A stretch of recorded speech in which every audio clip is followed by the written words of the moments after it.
नमस्कार सगळ्यांना.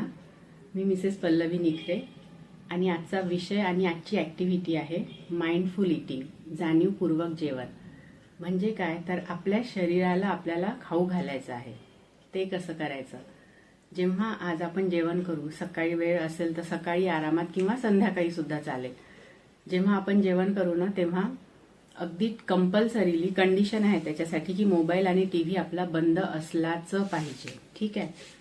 दुसरी गोष्ट, जेव्हा आपल्या समोर ताट येईल तेव्हा त्या ताटामधल्या प्रत्येक पदार्थाचा आपल्या शरीराला काय फायदा होणार आहे हे एकदा म्हणायचं आहे मनातल्या मनात. आणि असं केल्याने काय होईल की ते आपल्या सबकॉन्शियस माइंडपर्यंत जाईल आणि खरंच त्या पदार्थाचा आपल्या शरीराला फायदा होईल.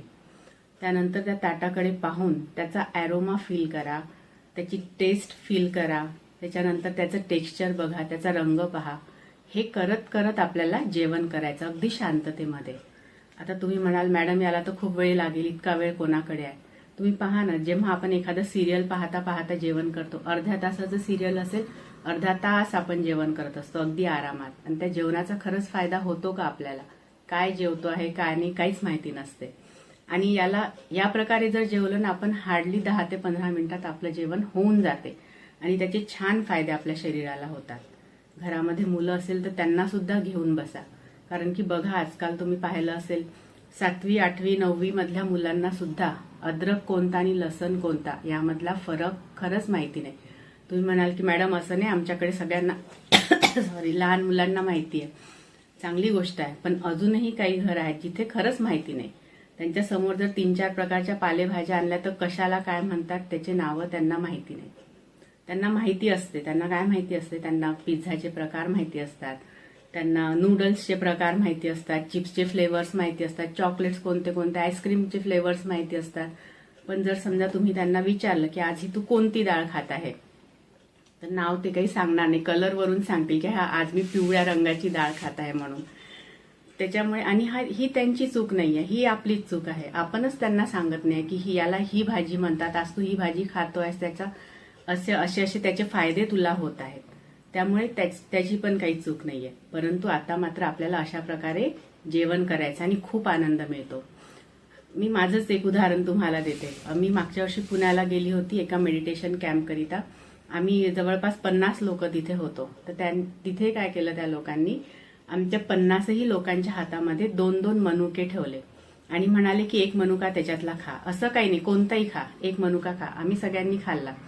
आणि मग दुसरा मनुका होता ते म्हणाले की हातामध्ये त्या मनुक्याला पहा, त्याचं टेक्स्चर पहा, त्याचा शेप पहा, त्याचा रंग पहा आणि मग तो तोंडात ठेवल्यानंतर हळूहळू हळू त्याला चघळत खा. आणि लिटरली सांगते 50चे 50ही लोक म्हणाले की पहिल्या मनुकापेक्षा हा दुसरा खूपच जास्त गोड होता. म्हणजे छोटीशी ऍक्टिव्हिटी आहे पण किती परिणाम आहेत त्याचे चांगले, तुम्ही विचार करा. आणि बरं असं पण नाही की त्यांनी 2 हातात 2 दिले, पण म्हणाले की पहिले उजव्या हातातला खा मग नंतर दुसरा खा, असं पण नाही. दोन्ही सोबत दिले होते मनुके.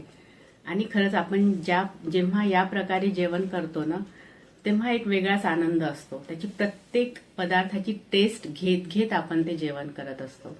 आणि त्याचे फायदे तर आत्ताच मी सांगितले, आपल्या शरीराला भरपूर त्याचे फायदे आहेत.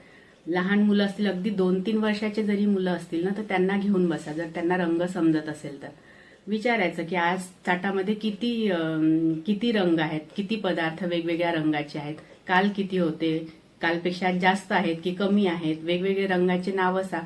त्यांचा सुद्धा इंटरेस्ट त्याच्यामध्ये डेव्हलप होईल. अशा प्रकारे जेवण करायचं आहे. फायदे अर्थात आपल्याला माहिती आहे, शरीराला भरपूर. सर्वात महत्वाचा फायदा तुम्हाला सांगते. अशा प्रकारे जेवण करण्याचा फायदा म्हणजे आपण प्रेझेंटमध्ये राहतो, म्हणजेच आपण वर्तमानात राहतो. नाहीतर पहा ना, एक तर आपण फ्युचरमध्ये असतो किंवा पास्टमध्ये असतो. कोणतंही काम करताना एक तर झालेल्या गोष्टींचा विचार करतो किंवा ज्या होणाऱ्या गोष्टी आहेत त्या. मग आपण स्वयंपाक करू दे किंवा गाडी चालवू दे, कंटिन्यू डोक्यामध्ये विचार असतात. पण अशा पद्धतीने जेव्हा आपण जेवण करतो तेव्हा फुल कॉन्सन्ट्रेशननी करतो आणि असंच जेवण आपल्या अंगाला लागते. त्यामुळे आज तर ही ऍक्टिव्हिटी करायचीच आहे. मी तर म्हणेल आज कशाला, रेग्युलर करा, रोज करा. दिवसातून एकदा तरी असं जेवण करा. नक्कीच तुम्हाला त्याचे फायदे जाणवतील. अर्थात नुकसान काहीच नाही आहे, फायदे खूप जास्त आहे, ते आपल्याला पण माहिती आहे. त्याच्यामुळे आजचा मेसेज हाच, माइंडफुल ईटिंग करायचं आहे आपल्याला. आणि पुढला मेसेज जो आहे तो येतो आहे माझा गुरुवारी, गुढीपाडव्याच्या दिवशी. खूप सुंदर दिवशी येतो आहे आणि तो मेसेजही त्या दिवशीचा तसाच राहणार आहे, अतिशय चांगला. आता सध्या त्याच्याबद्दल काहीच म्हणत नाही. तेव्हा भेटूया आपण पुढल्या गुरुवारी. तोपर्यंत bye everyone. Enjoy your day with attitude of gratitude. Thank you very much.